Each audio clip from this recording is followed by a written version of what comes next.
नमस्कार, मैं हूं आपके साथ अनुष्का और आप देख रहे हैं न्यूज समाचार जनता की आवाज। आइए रुख करते हैं आज की खास खबरों की ओर।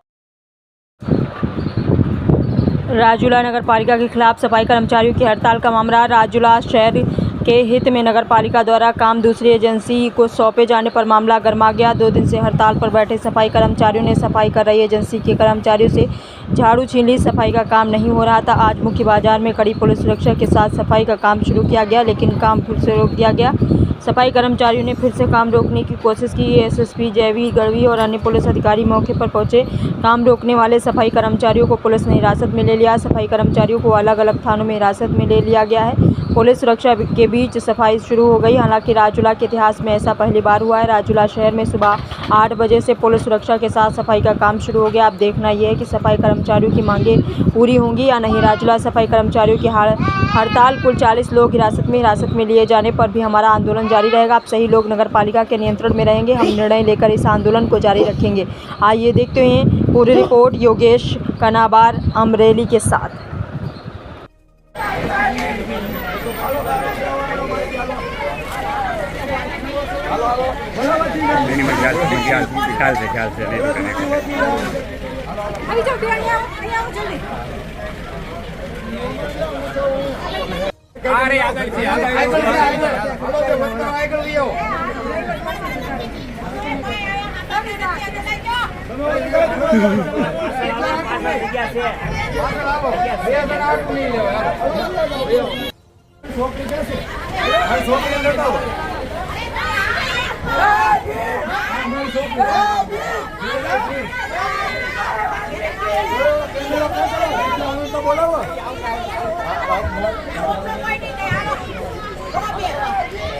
ખરેખર જો વાલ્મીક સમાજના સફાઈ કામદારો દિવસ 4થી આંદોલન કરી રહ્યા હોય અને તે નગરપાલિકાની જે સાવણી છે, જે આંદોલનની સાવણી છે ત્યાં જતા હોય ત્યાંથી પોલીસ દ્વારા તેને અટકાવવામાં આવ્યા છે અને આ પૂરેપૂરું ભાજપની જે તાનાશાહી છે, ભાજપે અને ચીફ ઓફિસરશ્રીએ પોલીસને આગળ કરીને આ સમાજની બહેનોને અને નાના નાના 8-8, 9-9 વર્ષના બાળકોને લઈને આંદોલન ખાતે પહોંચી રહ્યા હતા તો અધવચ્ચેથી અટકાયત કરવામાં આવી છે।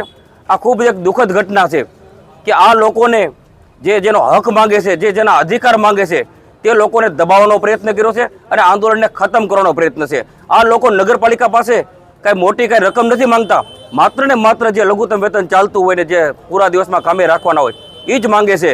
પણ છતાંય પણ આ નગરપાલિકાના સત્તાધીશો અને શાસન દ્વારા પોલીસને આગળ કરીને આ કામદારોને ડરાવવાનો પ્રયત્ન કર્યો છે અને આ કામદારોને ભડકાવવાનો પ્રયત્ન કર્યો છે। પણ હવે પછી આંદોલન શાંત નહીં પડે। સમસ્ત વાલ્મીક સમાજ ગુજરાતના તમામ પ્રતિનિધિઓ ગુજરાતના અત્યારે રાજુલા ખાતે આવી રહ્યા છે અને હવે 24 કલાક ત્યાં ધરણા ચાલુ રહી છે।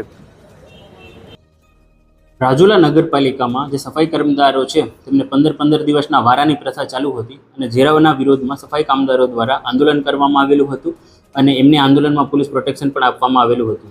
આજે જ્યારે રાજુલા નગરપાલિકા દ્વારા બહારથી કામદારો બોલાવી અને સફાઈની કામગીરી ચાલુ કરવામાં આવેલી ત્યારે આમાંથી જે અમુક લોકો છે તેમણે આવીને સફાઈની કામગીરીની વચ્ચે અડચણ કરી હતી। તો આજે લોકો અડચણ કરતા હતા એટલે આશરે 40 જેટલા લોકોને ડિટેન કરવામાં આવેલા છે અને પોલીસ પ્રોટેક્શનની અંદર રાજુલા નગરપાલિકામાં સફાઈની કામગીરી રાબેતા મુજબ શરૂ કરવામાં આવેલી છે।